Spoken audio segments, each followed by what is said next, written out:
Hello and welcome to everything you've ever wanted to know about Ryzen but were too lazy to Google yourself. In this show I'm gonna try to explain to you everything about Ryzen, as short and to the point as possible. What's Ryzen? It's a CPU, a new one made by AMD. It is not bulldozer. You may think to yourself, well, it has 8 cores, the last one had 8 cores too, it sucked, so this one must suck too. I mean, that's what AMD does, right? They just put more cores on everything and think that solves the problem, like they do in that comic thing. Well, no, actually they did the opposite this time. This is a brand new architecture. It's made by a lot of very smart engineers, one of them being Jim friggin' Keller, one of the people that made the Athlon 64 and Athlon X2 series, also known as the reason why Intel broke the law and still has to pay billions of dollars in fines to compete with. So it's not bulldozer, and thank God it's not bulldozer. It is 52%, according to AMD, 52% clock per clock faster than Excavator, which was bulldozer last variant. So that means that an Excavator CPU running at 5 GHz would still not be as fast as the slowest Ryzen CPU we have now on the market. And mind you, that's Excavator. The 5 GHz AMD CPU that was on the market, the one with 8 cores, the 9000 series that burned the motherboards, that was not Excavator, that was Piledriver, the second version of bulldozer, not the fourth one. And that's still not enough to describe exactly how big the jump in performance is, because bulldozer had a different architecture, different way of handling cores than Intel does, or that even AMD does right now. The basic idea is that calculations involving numbers that didn't have decimal points were distributed among 8 cores, and they were good at it. Floating point, however, that basically was jumbled up into just 4 cores, because there were no more. There were just 4 FPUs, and they weren't that great at it. But Ryzen seems to be okay with floating point. It's not on par with the $1,000 Intel 8 core, but it is better than the 4 cores and 6 core variants. I mean, the AMD 8 core one is. When it comes to integers, yeah, it just blows that thing out of the water. It's only behind a 10 core CPU at this point. Though it doesn't do well with prime numbers, like with prime number generation. I have no idea how that's going to influence actual game performance, or if it will, because basically from what I've seen so far, it actually doesn't. And there's some discrepancies in terms of physics. One CPU mark physics test basically put it at the same level as a humble Intel i7 7700K at 4.2 GHz, but the physics score it got in 3D Mark were actually okay. It basically did what the same i7 7700K could do at over 5 GHz. And one other thing to know is that this is a hyper-threaded CPU. Well, it's not called hyper-threading because that's Intel's implementation of simultaneous multi-threading. But it's the same idea. One physical core, 2 logical threads. So if a bit of the core is busy, but not all of it, the other thing can do something else. That's the whole idea of hyper-threading and simultaneous multi-threading. So basically, on the current versions of CPUs we have from Ryzen on the market, you have 16 threads to work with. Now, here's the question. Do you need 16 threads for gaming? No. 8 threads like the i7 has is enough for games right now. Most games right now. Not all of them. Some of them do respond well to the ability to scale to more CPU cores. One of them is Doom running on Vulkan. And since Vulkan sort of basically proved with Doom that it is amazeballs, you can expect it to be adopted into more things. And those things will probably run well on CPUs with a lot of cores. But up until then, is Ryzen good for gaming? Well, yes, it is better for gaming than Bulldozer was. Is it as good as Kaby Lake currently is, or even Skylake, because it's the same goddamn thing with some small little features added and some optimization in terms of thermals? Well, it depends on the game. Again, if it's Doom, you can expect a Ryzen CPU CPU, like even a lower clocked Ryzen CPU, to do well in Doom, as well as a 4.2 GHz Intel i7 70700K. But if it's GTA 5, no. Currently, no Ryzen CPU will outdo Intel in GTA 5. That game just responds a lot better to higher clocks than it does to more threads. But it's not something that all DirectX 11 games do. Well, a lot of them do that, but some of them are able to utilize enough cores so that the difference between something like the Ryzen R7 1700 and the aforementioned Intel i7 isn't that big. And these are CPUs that currently have basically the same price. It may differ a bit. For example, currently the Ryzen CPU is a bit cheaper than the i7 where I'm at, but that may change because Intel may drop prices, or the price of the Ryzen CPUs may increase because of low stocks or something, because they're kind of selling out now in pre-orders, which is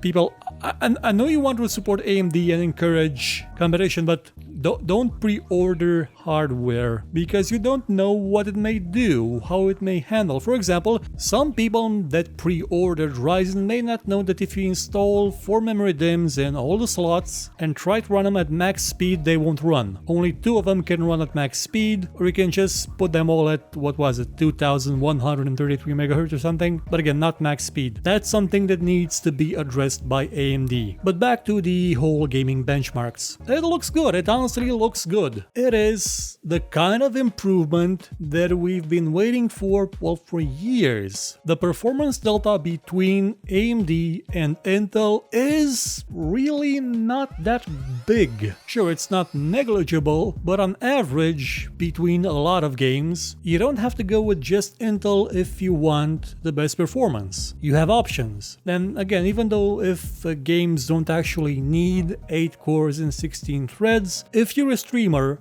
or if you record things, if you do what we do on the interwebs, more than 4 cores is a godsend. And 16 threads, oh my god, you're gonna get so much processor time left over to run other applications in the background, to do other things in the background, to render stuff faster than you can on a simple i5. Well, sure, some rendering software doesn't scale that well with processor count. I believe that Premiere tops out at around 6, or at least from 4 to 6, but you'll still be able to do other stuff while you're encoding, because you know, you probably have spare CPU left, which I currently don't. The Ryzen CPUs are good. All the leaked benchmarks and the official ones currently indicate that it's good. You're gonna see more of them, third-party ones, verified ones, showing up in the next couple of hours, and they will all probably say about the same thing, that indeed Ryzen does have kind of the same performance per hertz as Broadwell, and there hasn't been a giant leap from Broadwell to Kaby Lake, so yeah, it's competitive. It's hella competitive, and it runs on less power, so it can probably overclock okay-ish. It does come with XFR, the extended frequency range thing that AMD made, but currently it doesn't seem to go like over 100 megahertz from the tests that I've seen. Though keep in mind, the top level Kaby Lake i7 is just 200 megahertz over the top level Skylake i7, so yeah, that 100 megahertz seems kind of okay. Also, they do overclock well. I mean, MSI has a motherboard that has a knob, an overclock knob that sets the processor to 4.4 gigahertz if you have the cooling. Getting it to 5 gigahertz on the other hand, probably not. I don't think that's gonna be all that easy, since it needed the liquid nitrogen to get to 5.2. But again, 8 cores, that's not a kind of configuration you're gonna see running at those high frequencies. The 4-core variant, maybe. Possibly even the 6-core variant, but those will come along in the next couple of months. They won't be released now. And that's it for the CPUs. But remember one thing, Ryzen is not just the CPU, it's also the motherboard. You have 3 chipsets, each of them will have different capabilities, but they will all support the same CPUs, going from the APUs to the top 8-core 16-thread behemoth. Currently, there are only 2 types of chipsets for motherboards on the market. There is the B350 and the X370. The X370, that's the top of the line thing, that's the biggest, baddest possible monstrosity, and it's not gonna be cheap. I mean, the prices for this thing, they are akin to the X99 series. And honestly, this is where AMD sort of, well, I wouldn't say they dropped the ball because the motherboards actually do give you kind of a lot of features, but even the B350 ones, they're not as cheap as I would have liked. Traditionally, AMD motherboards were the cheapest, but currently you can be expected to pay about $100 for a motherboard, even for a mid-range one. The A320 chipset hasn't been released yet, there's no motherboards with it on the market. That's gonna be the cheapest one. It's still probably gonna be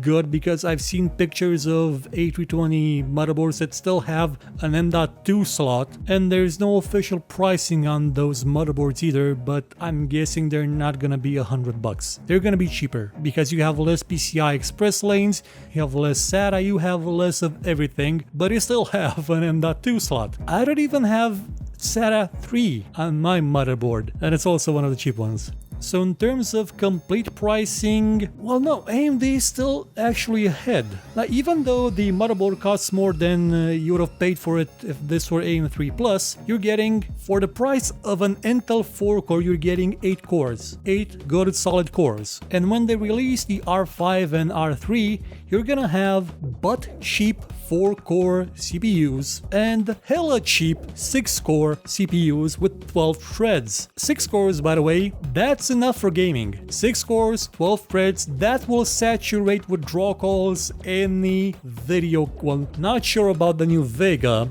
that may need a more beefier CPU to keep up with it, to feed it and saturate it with draw calls. But anything on the market now, yeah, it'll go fine with them, like in terms of capabilities. And again, those things will probably not be expensive. You're probably gonna see a Ryzen 1600X for the price of an i5, so around 200 and something-ish dollars. The cheaper one probably for just $200. And unless AMD does something awfully stupid, they'll probably run away with the show, because performance is there, performance is where it should be. It's not completely decimating Intel, but it is pushing them off a cliff with the pricing, to the point where if Intel does not drop prices, in some cases by half, it will have trouble on the market. Oh yeah, and those low-end Pentiums and the i3s, dead. Unless something catastrophic happens with the Ryzen R3D, the 4-core variant, like maybe they don't clock well, maybe they have some microcode issues, the i3 is dead. Well, technically the i3 is dead already because Kaby Lake has hyper-threaded Pentiums that cost